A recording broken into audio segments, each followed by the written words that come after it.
Bapak Ibu saudara-saudari yang dimuliakan oleh Allah Subhanahu wa taala, dua ayat ini, Al-Baqarah ayat 38, kemudian Al-Baqarah Thaha ayat 123, sangat erat kaitannya dengan cerita pada ayat ini, yang ada kaitannya dengan ayat ini. Ceritanya yaitu tentang Nabi Adam alaihi salam dikeluarkan oleh Allah dari surga, dan sebelumnya iblis dikeluarkan oleh Allah dari surga.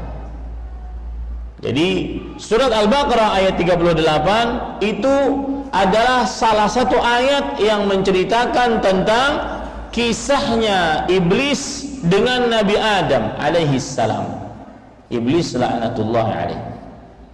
Begitu juga di dalam surat Thaha dari mulai ayat 116 sampai 127 menceritakan tentang kisah iblis laknatullahi alaih dengan Adam alaihi salam.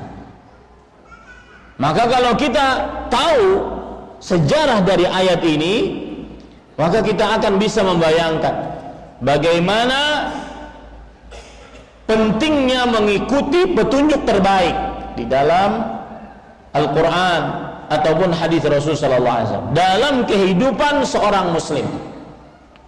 Bayangkan iblis laknatullah alaih gara-gara tidak mengikuti petunjuk terbaik mendapatkan gelar yang terburuk dari seluruh makhluk yang diciptakan oleh Allah Subhanahu wa taala.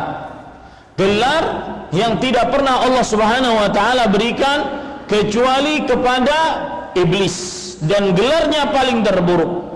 Allah Subhanahu wa taala berfirman di dalam surat Sad ayat 38, "Fakhruj minha fa innaka rajim."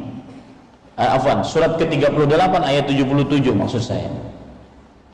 Lihat, saya baca dari ayat yang ke-75 biar lengkap ceritanya. Qala ya iblis, Allah berfirman, wahai iblis, ma mana'aka an tasjuda lima khalaqtu biyadayya.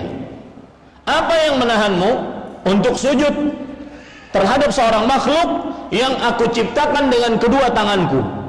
Astakbarta am kunta minal kafirin? Apakah engkau menyombongkan diri ataukah engkau termasuk merasa orang-orang yang lebih tinggi? Astakbarta am kunta minal alin? Apakah engkau termasuk orang-orang yang merasa lebih tinggi daripada Adam alaihi salam? Kemudian iblis berkata, qala ana khairun min, khalaqtani min nar wa khalaqtahu min tin. Ya Allah, aku lebih baik daripada Adam. Engkau telah ciptakan aku dari api, dan Adam engkau telah ciptakan dia dari tanah. Maka Allah memberikan gelar saat itu. Qala fakhruj minha fa innaka rajim. Allah berfirman, maka keluarlah kamu dari surga, sesungguhnya engkau adalah makhluk terkutuk. Tidak ada makhluk yang mendapatkan gelar rajim kecuali syaitan, iblis. Ya, jangan kasih nama anak rajim, itu gelar daripada iblis. Saya sering ditanya oleh para orang tua yang mendapatkan karunia dari Allah anak, Ustadz, tolong kasih nama anak saya baru kelahiran anak, dan saya pesan namanya Islami, dan tetapi namanya jarang manusia bernama dengannya. Saya bilang ada, Ifrit.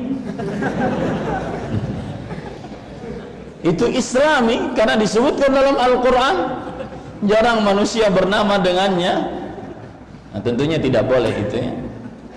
Cari, kata Syekh Abdul Muhsin Al-Abbad hafizahullah, cari nama untuk anakmu yang kamu tidak perlu bertanya kepada orang lain atas nama tersebut, saking jelas maknanya nama tersebut. Abdullah, Abdurrahman, Abdul Razak, Abdul Aziz, Fatimah, Aisyah, Maryam, Asia, banyak nama. Ini para ikhwan yang dirahmati oleh Allah.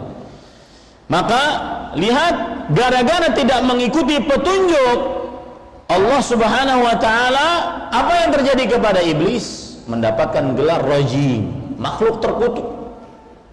Yang kedua, dikeluarkan dari surga yang penuh dengan kenikmatan. Ya. Yang ketiga, dilaknat oleh Allah sampai hari kiamat. Dilaknat oleh Allah, dijauhkan oleh Allah rahmatnya sampai hari kiamat, gara-gara tidak mengikuti petunjuk yang terbaik, tidak mau sujud kepada Adam alaihissalam, sebagaimana disebutkan oleh Allah Subhanahu wa taala di dalam surat Al-Baqarah dari mulai ayat 34 sampai 39. Wa idz qulna lil malaikati isjudu li adama fasajadu illa iblis aba wastakbara wa kana minal kafirin. Dan ingatlah ketika kami katakan kepada para malaikat, sujudlah kalian seluruhnya kepada Adam, maka seluruhnya sujud kecuali iblis. Di sini timbul pertanyaan, kecuali iblis, bukankah pengecualian menunjukkan kepada iblis bagian dari malaikat? Maka jawabannya adalah bahwa iblis termasuk ahli ibadah yang beribadah bersama para malaikat di surga. Makanya disebutkan, dan ketika kami menyatakan kepada para malaikat, sujudlah kalian, termasuk di dalamnya iblis, karena malaikat ada, iblis ada bersama malaikat pada waktu itu sebagai ahli ibadah di surga. Baik. Kemudian wastakbara, aba wastakbar, enggan. Nah, ini tidak mengikuti petunjuk terbaik, enggan dan menyombongkan diri, dan termasuk orang-orang yang kafir. Bahayanya orang yang tidak mengikuti petunjuk terbaik, ya, dia dilaknat oleh Allah sampai hari kiamat, diusir dari rahmatnya, kemudian dikeluarkan dari surga tempat terbaik, kemudian diberikan gelar terkutuk oleh Allah Subhanahu wa taala. Begitu pula Nabi Adam alaihi salam, ketika tidak mengikuti petunjuk terbaik, tergoda dengan iblis, sebagaimana firman Allah Subhanahu wa taala di dalam Al-Qur'an, yaitu pada surat Al-Baqarah atau surat Thaha ayat 102. Fawaswasa ilaihi syaitan qala ya Adam hal adulluka ala syajaratil khuldi wa mulkin la yabla. Maka syaitan memberikan waswas, bisikan-bisikan kepada Adam alaihi salam. Kemudian syaitan berkata, wahai Adam, apakah engkau mau aku beritahukan kepada sebuah pohon yang kekal abadi dan kekuasaan yang tidak akan pernah hilang? Di sini Adam alaihissalam akhirnya tidak mengikuti petunjuk terbaik. Petunjuk terbaik datang dari Allah apa?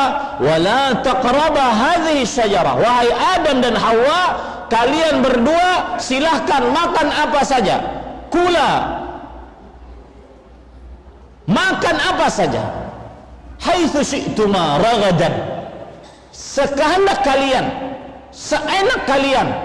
Wala taqraba, cuma saya minta, kata Allah, jangan kalian mendekati pohon ini yang disebut oleh para ulama sebagai syajaratul khuldi, pohon khuldi ini, pohon kekekalan ini. Jangan kalian makan, silakan kalian makan apa saja. Nabi Adam alaihissalam tidak mengikuti petunjuk terbaik, tergoda dengan iblis. Apa yang terjadi kepada Nabi Adam? Nabi Adam alaihissalam fa'akala minha, kedua-duanya Adam dan Hawa makan darinya. Wa tafiqa yakhsifani alaihima min fabadat lahuma sawatuhuma. Lihat, orang yang tidak mengikuti petunjuk terbaik, apa yang terjadi? Maka akhirnya terlihat auratnya, dihinakan oleh Allah Subhanahu wa taala. Langsung kedua-duanya memakai daun dari surga untuk menutupi auratnya. Maka Bapak Ibu saudara-saudari yang dimuliakan oleh Allah Subhanahu wa taala,